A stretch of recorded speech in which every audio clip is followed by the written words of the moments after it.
Como adelantábamos recién en nuestro pase con nuestros compañeros del Alto Paraná, tenemos que hablar de las cámaras de circuito cerrado. Hoy queremos poner eso un poco en debate, lo que tiene que ver con la seguridad, qué protecciones, qué aspectos hay que tener en cuenta cuando instalamos cámaras de circuito cerrado de televisión en nuestras viviendas.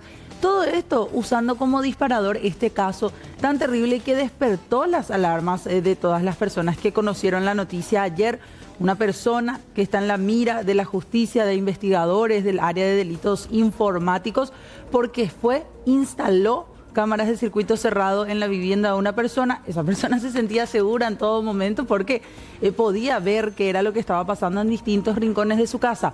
Pero lo que no sabía era que estaba siendo básicamente espiada hacía ya 2 años, porque el contenido de todo lo que ocurría en su casa se estaba vendiendo básicamente como contenido en páginas de internet al tener esta persona aparentemente el acceso a esas mismas imágenes. Por eso, circuitos cerrados de televisión, ¿qué tan seguros son?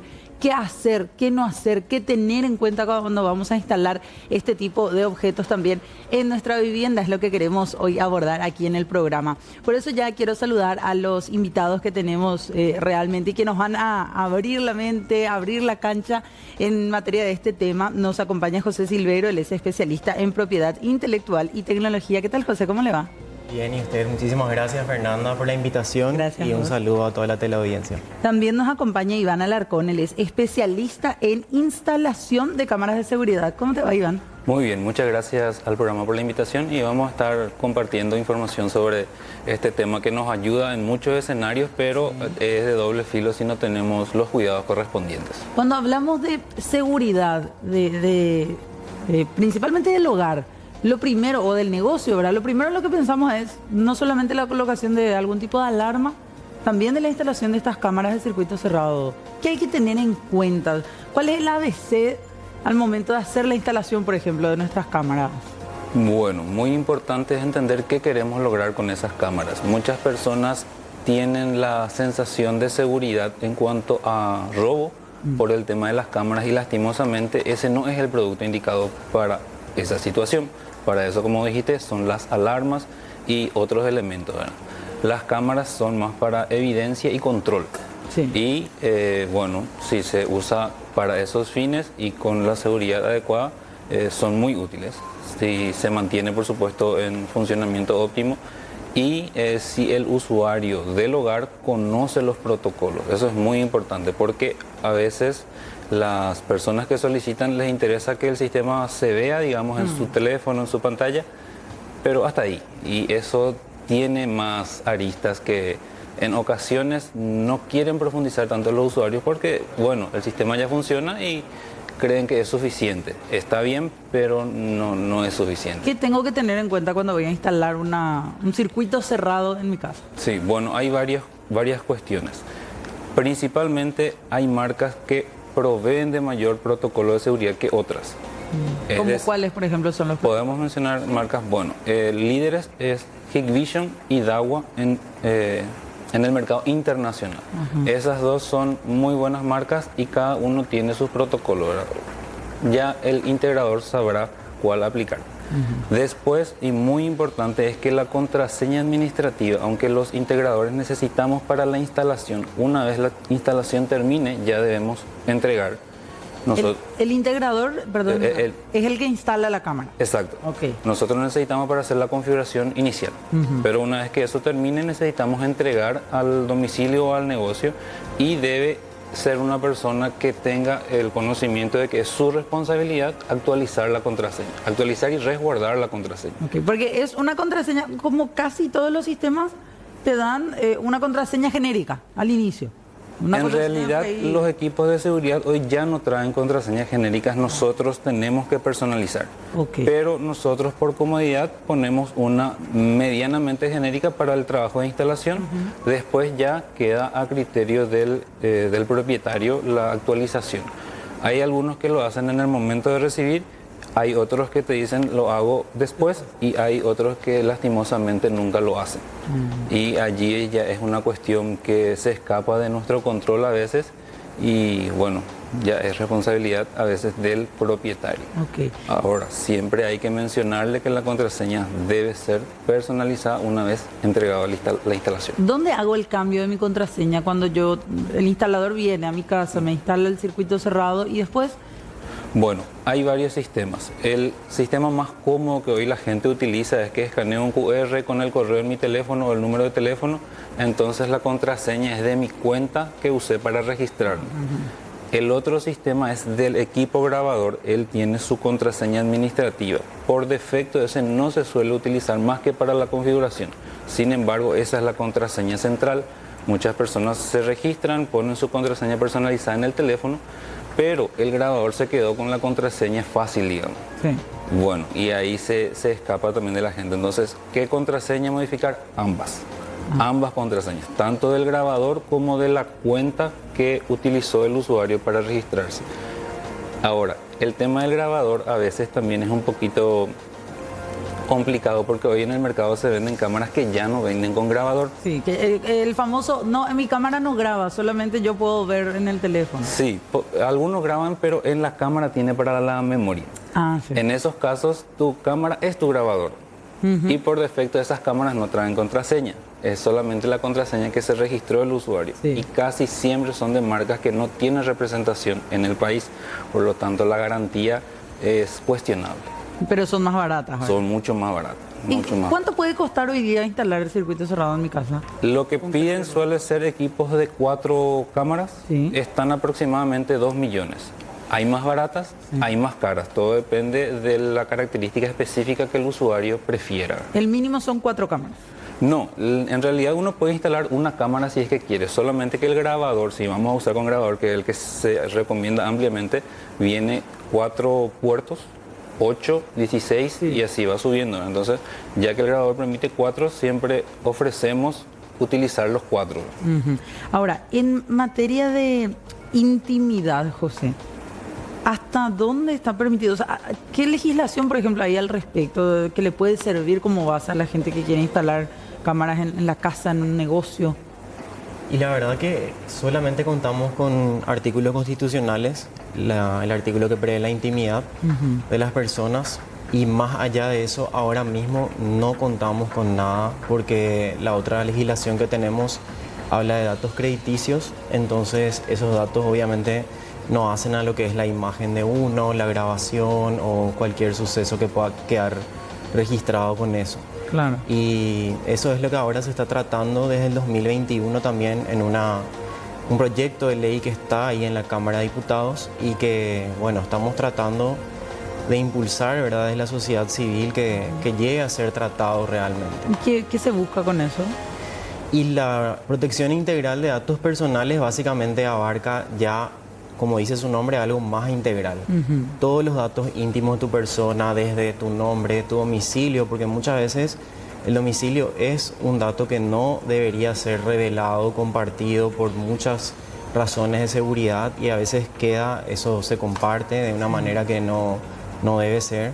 Mismo el número telefónico, ya hubo casos de periodistas que tuvieron problemas graves y que, bueno, pudieron acceder a la justicia, pero con muchísimo esfuerzo, ¿verdad? Con un sistema que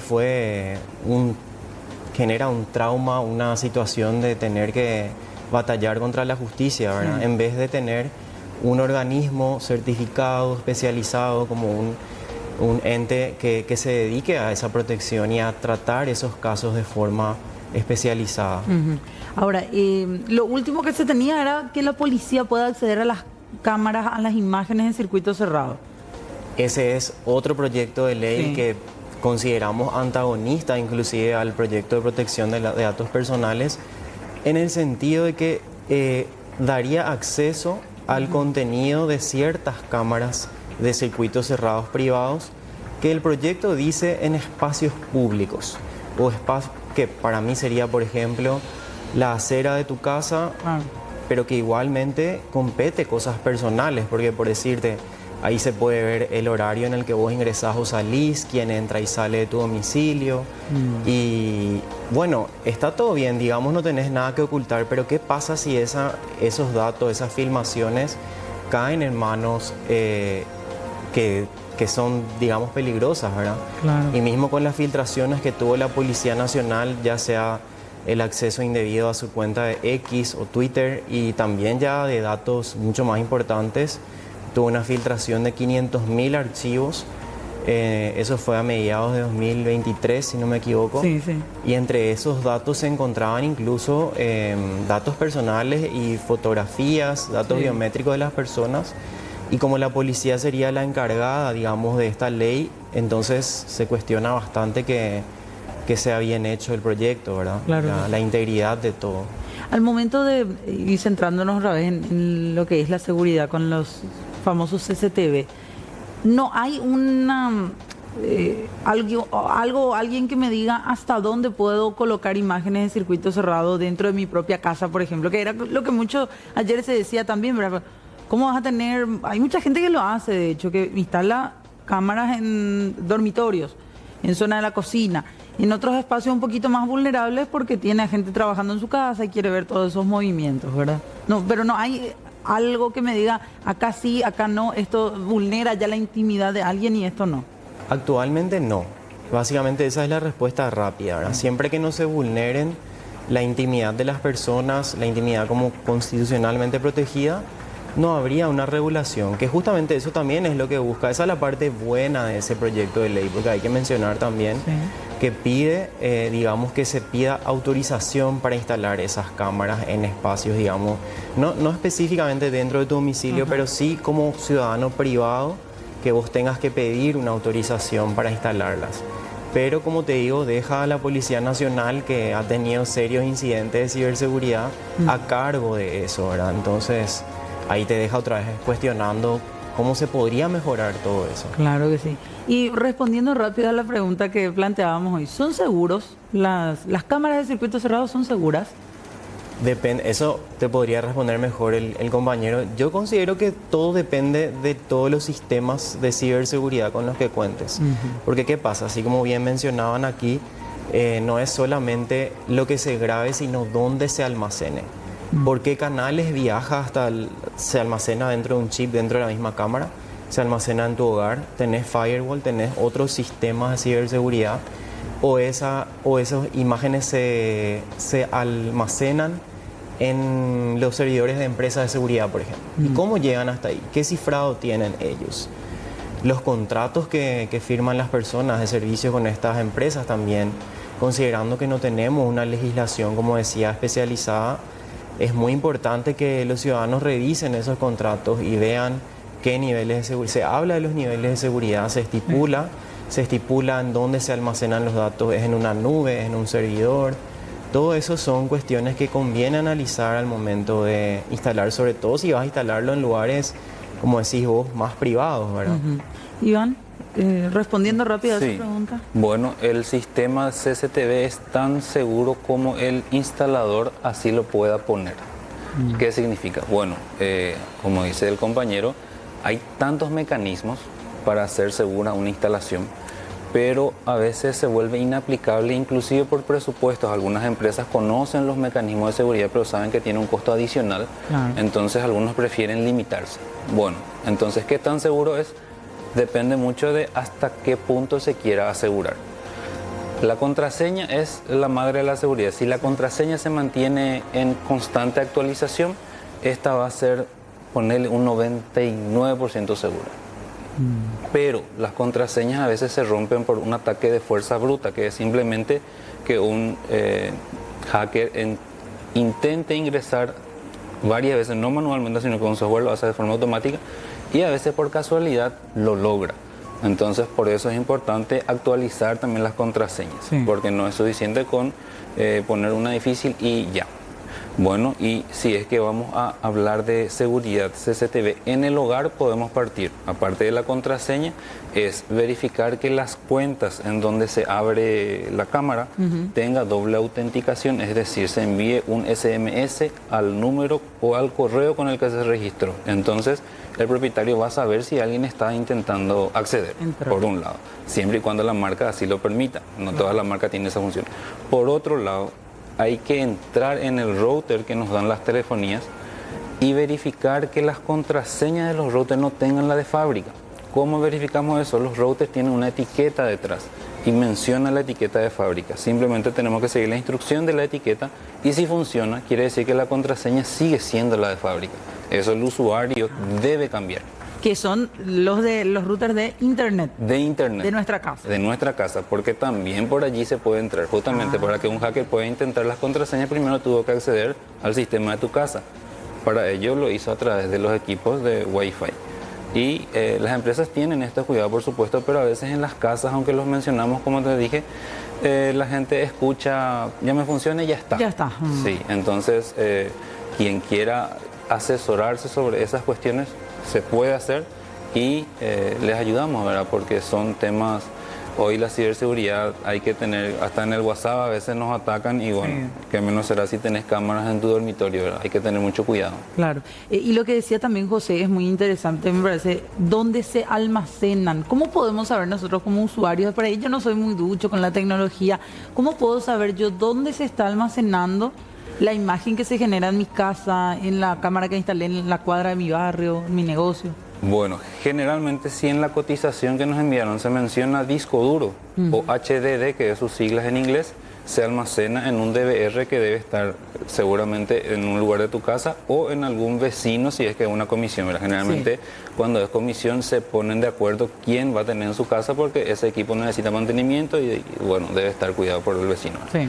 Entonces, si menciona HDD o disco duro es un DVR. Ahora, si no se menciona, puede ser tanto en la nube como puede ser en la misma cámara, si es que tiene una memoria SD, como usamos en los teléfonos. Y para eso hay que revisar cada uno de los equipos. Generalmente, si tienen un DVR, será allí la grabación. Sí. Ahora, hay casos más especiales que tienen doble grabación. Ya los negocios que son más sensibles ya tienen otro sistema. Tienen un grabador acá que es el de atención al cliente, digamos, y tienen otro más oculto, porque a veces cuando hay situaciones de riesgo, lo primero que llevan es esto. El DVR. El DVR. Entonces, bueno, hay escenarios que son más sencillos y más complicados. Todo se puede hacer, pero todo pasa por presupuestos. Claro. ¿Y en la nube se almacena con una capacidad ilimitada? No, siempre tiene un límite. Y el usuario decide cuánto quiere pagar, ya que la nube se paga de forma mensual, algunos tienen paquetes anuales. Entonces no es ilimitado. Aproximadamente te suelen brindar 30 días. Algunos te brindan más, algunos te brindan una o más cámaras. Todos tienen sus alternativas. Pero es el cliente el que tiene la decisión final. Y es cuidar también en la contraseña de esa nube. Por supuesto, generalmente lo que está en la nube está cifrada por la contraseña que le envía al teléfono cuando va a ingresar. Y es más difícil ingresar al de la nube, pero es siempre protegido por contraseña de vuelta, ¿verdad? Ahí es donde la gente debe tener todo el cuidado. Y en el caso del DVR tiene también un límite de capacidad de almacenamiento. Generalmente viene con un tope de capacidad que tolera, pero el disco duro, ponerle que viene de 1 tera, que es el estándar para las casas, 1 terabyte, se le puede poner 6 teras, 10 teras, siempre que el grabador tolere. Entonces, no hay un límite marcado, pero sí hay un límite popular que es el de 1 tera. Suele estar entre los 15 y 20 días de grabación. Algunos quieren más, hay algunos usuarios que dicen yo quiero 6 meses, entonces compran un disco más grande. Okay. O sea que el límite es más flexible cuando la grabación es en tu DVR. Pero José, esto pasa también mucho por a quién acudimos, ¿verdad? Para hacer este tipo de servicios, porque de por ahí la gente está escuchando y se pierde, no conoce mucho de esta área de la tecnología en sí. Acuda a un experto y como en este caso fue el propio experto el que termina teniendo acceso aparentemente y vendiendo esas imágenes.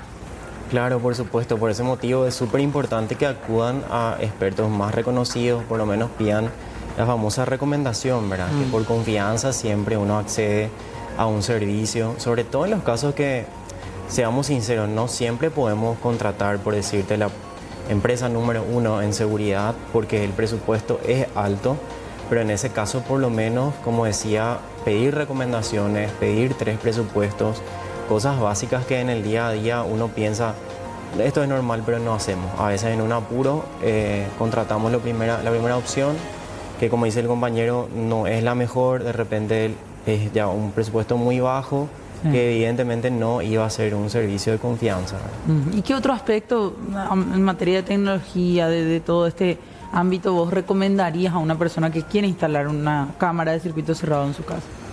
La verdad que Más bien se enfoca la pregunta a materia de ciberseguridad, que ya prácticamente tocamos las aristas más importantes, pero lo que ya hemos dicho, ¿verdad? Las contraseñas fuertes, sistemas de cifrado, si están disponibles, contratar los más potentes, ¿verdad? Porque siempre hay niveles de ciberseguridad y niveles.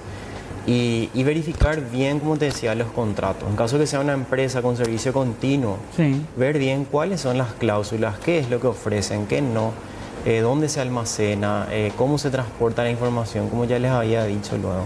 Ok. Queremos hacer una breve pausa. A la vuelta vamos a seguir hablando un poco de este tema. De por ahí también preguntarles para la vuelta, ¿cómo se hace? En el mundo en general se venden estas imágenes. ¿Qué aspectos también en ese sentido tener en cuenta? Porque nos sorprendió a todos esta noticia y alarmó a muchos también. Así que les pedimos una pausita así breve y ya volvemos. 1 minutos pasaron de las 7 de la tarde. Seguimos nosotros compartiendo con expertos en tecnología, en ciberseguridad, en todo lo que tiene que ver también con las cámaras de circuito cerrado, para hablar acerca de la protección que tenemos que tener en cuenta cuando instalamos este tipo de aparatos en nuestras viviendas. Iván, que nos acompaña aquí, Iván Alarcón, nos estaba explicando ya así a grandes rasgos, pero yo les preguntaba en la pausa, ¿dónde hay una página, decíamos, el famoso la Deep Web, en dónde es que se publican? Uno puede pensar que haya una página en donde se pague algún tipo de suscripción para tener acceso a varias imágenes de circuito cerrado. Bueno, este tipo de información obviamente no es legal, así que no hay una página como tal que diga, miren, aquí yo publico esto, pero lastimosamente si el dato es filtrado, usuarios con conocimiento pueden direccionar a páginas de terceros o a sus propias páginas, ¿verdad? Y ya algunos ocultando su rastro. Obviamente nunca van a borrar todo el rastro, pero se oculta y eso dificulta a veces encontrar al responsable. Claro. Entonces, una página abierta como tal, no hay. Pero lastimosamente no todo está controlado, así que por el fondo sí, vamos a encontrar si es que buscamos demasiado. Claro. Ahora, y hablábamos, Iván, uno puede tener acceso tan fácilmente. Cuando la contraseña es muy fácil, cualquiera puede tener acceso. Me decías algo, hasta por ChatGPT uno puede tener acceso a ese tipo de información. Sí, pero deben ser usuarios que deben cumplir 2 características. Primero, deben tener los conocimientos técnicos y segundo, deben ser malintencionados. Claro. Y bueno, hoy ChatGPT seguro muchos ya probaron y se le puede pedir una gran cantidad de cosas, inclusive a veces vulnerando seguridad de inclusive Microsoft. Ya llegamos a la noticia que algunas claves se filtraron. Bueno, uno le puede decir que tiene una intención de probar ciertas cuestiones de red y le va dando algunos datos y ChatGPT le puede dar un programita que empieza a hacer esos chequeos que le pidió el usuario. Y va a encontrar, obviamente, esto no es magia, es simplemente tecnología. Y si la contraseña es sencilla, probando, va a ingresar. Así que, lastimosamente, sí, puede ser muy fácil ingresar si es que la contraseña no es personalizada. Teniendo el IP también del... No es necesario tener el IP específico, porque las IP son públicas, ¿verdad? Sí. Uno puede hacer un chequeo inclusive desde el teléfono, quiero saber si una IP está funcional, eso es completamente legal, no hay problema, pero las IP son públicas. La IP es la identidad, ¿cómo podemos explicar de cada uno? Es como antes el número de teléfono de línea baja. Sí. Bueno, ese número de teléfono le corresponde a un dispositivo, en ocasiones cambia, en ocasiones no, de acuerdo al plan que uno haya contratado, pero es el número que le identifica al usuario. Bueno, uno puede hacer una prueba a cierto grupo de IPs y puede darse cuenta si allí hay equipos que están amigables, digamos, para el acceso. Obviamente esas configuraciones deben ser cuidadas. Eso ya es más técnico y sí, también el instalador tiene responsabilidad en cuidar ese detalle, pero muchas veces se descuida. Sí, se puede ocultar, por supuesto que sí, pero ya son cuestiones que a veces el usuario no se puede dar cuenta que su sistema está siendo vulnerado de esa forma. Y bueno, entrando al router, como te mencioné hace un rato, allí uno puede ver, ahí tiene que buscar justamente ChatGPT, cualquiera le puede preguntar cómo verifico si mi sistema de cámara está siendo completamente seguro, y te va a dar los pasos, verificar la contraseña, verificar los accesos al router, verificar la IP y cuestiones así, que pueden sonar un poco raro para personas que no tienen experiencia, pero si tienen la paciencia van a poder verificar ellos mismos. Y obviamente le va a preguntar la marca de los equipos y va a avanzar y van a poder hacer su propia auditoría. Y si es que ven algo que está mal, cambiar inmediatamente, ¿verdad? Claro. ¿Cómo cambio? Si yo estoy viviendo ahora el programa Sí. y quiero cambiar mi contraseña de mi cámara y todo eso, ¿cómo puedo hacer? ¿A dónde me voy? ¿Cuál es la guía? Generalmente en los teléfonos, en la aplicación, aparece una opción de cambiar la contraseña. Si es que el caso es que tienen en una pantalla, entonces van a su pantalla, entran a la parte de configuración y siempre va a haber una pestaña de seguridad. Sí. Allí también es un detalle importante que ya nos tocó a veces encontrar. Los usuarios que aparecen en los grabadores debe ser por defecto uno solo y nada más. A veces el instalador, a veces por comodidad, crea otro usuario y bueno, así pueden ocurrir lastimosamente las filtraciones. Por Que eso, tiene acceso también a sí, esa cámara. aunque vos tengas tu contraseña actualizada y personalizada, Sí. hay otro usuario. Bueno, hay que chequear ahí que vos tengas el único usuario, O sea, el tuyo. Entonces, bueno, en la pantalla, si tienen pantalla, buscar la pestaña de seguridad. Si es que en el teléfono, ahí mismo le va a dar para cambiar la contraseña. Y si les pregunta por cifrar la información, siempre sí. Siempre sí. Ok. No todos tienen clave, o todas las cámaras de circuito cerrado sí o sí te pide tener una clave. Lastimosamente no todos. Hay marcas generalmente que, como te dije, vienen sin representación. Sí. Hay marcas que permiten sin contraseña y esas son las más peligrosas. Y no te puedo ni siquiera mencionar las marcas porque Claro. vienen sin marca, o sea, son marcas genéricas. Entonces hay que tener mucho cuidado con ese tipo de equipos. Sí. José, esto lesiona, el marco penal más o menos es lesión de la intimidad, ¿verdad? Exactamente, esa sería la figura. Pero es más que eso no hay, ¿verdad? O sea, sería comprobar, como dice el compañero, a veces con dificultad, porque tampoco tenemos el marco legal o las telefónicas no tienen la infraestructura para almacenar por tanto tiempo. Imagínate el caso que mencionaste y que salió anteriormente en las noticias, se dio por 2 años, ¿verdad? Sí. Y hoy día es imposible que ninguna operadora o empresa de seguridad prácticamente, si el almacenamiento es a distancia, te diga que algo pasó hace 2 años, creo que es algo bastante raro, ¿verdad? Claro. Entonces necesitamos urgentemente una actualización del marco legal, la ley de protección de datos personales urgente, inclusive una ley que regule la IA también se está volviendo urgente porque así como se mencionaba aquí, hoy en día se puede usar para demasiadas cosas. Entonces vos puedes usarlo para algo muy bueno, para aprender, para investigar, incluso para redactar de repente algo, etcétera, pero también puedes usar para violentar sistemas informáticos, hacer ataques, generar programas, incluso se puede escribir código con la IA.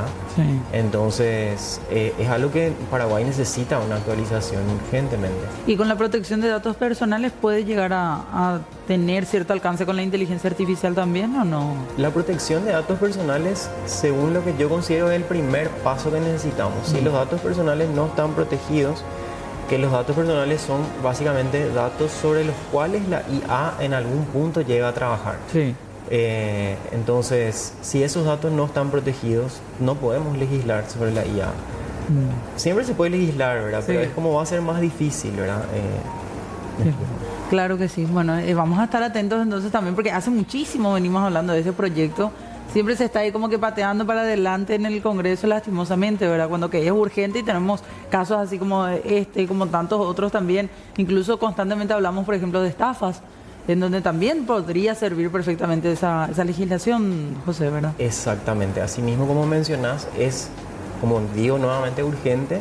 Desde 2021 a mediados que se presentó ese proyecto de ley que fue analizado, preparado, consultado públicamente por expertos realmente especialistas en el tema, que luego lo derivaron a un grupo de diputados que fueron los que finalmente presentaron el proyecto y que incluso tenemos novedades. El día de ayer nada más se trató en la sesión ordinaria de la Cámara de Diputados. Lastimosamente, bueno, un pequeño avance se aprobó en lo general. ¿Pero qué significa eso? Que se aprobó, digamos, la parte, digamos, principal, Sí. de qué se trata, que sí se debe legislar eso, pero nada más, ¿verdad? Entonces, Falta el estudio en particular todavía. estoy en particular de los 88 artículos que se habían previsto, ¿Y eso se postergó? que se postergó, sí, se postergó inclusive porque una de las diputadas que habló en la sesión manifestó que eran los 88 artículos y por algún motivo la última comisión especializada que revisó aparentemente lo recortó eso a 58. Entonces no sabemos qué es lo que se quitó, qué es lo que se agregó, qué se cambió. Y con una ley así importante que incluso tiene un artículo de vigilancia, entonces es muy importante que los ciudadanos también estemos alerta, estemos atentos, qué es lo que está pasando con este proyecto, si es que avanza, y para poder también dar opinión, intervenir, preguntar a especialistas. Claro, y al fin y al cabo son los datos de todos, ¿verdad? No sé si José, Iván, alguno de nuestros compañeros acá son mis vecinos. Si ellos son vulnerados, también a mí me puede afectar como persona cercana a ellos. Al fin y al cabo es algo que compete a todos. Así que vamos a estar muy atentos también a ese proyecto que como sociedad civil también bastante se está impulsando. Así que gracias, José. Muchísimas gracias por venir. Muchísimas gracias también, Iván, a vos por tu presencia. A ustedes. Gracias. 19:41 tenemos que ir cerrando este tema. Hacemos una breve pausa y ya volvemos.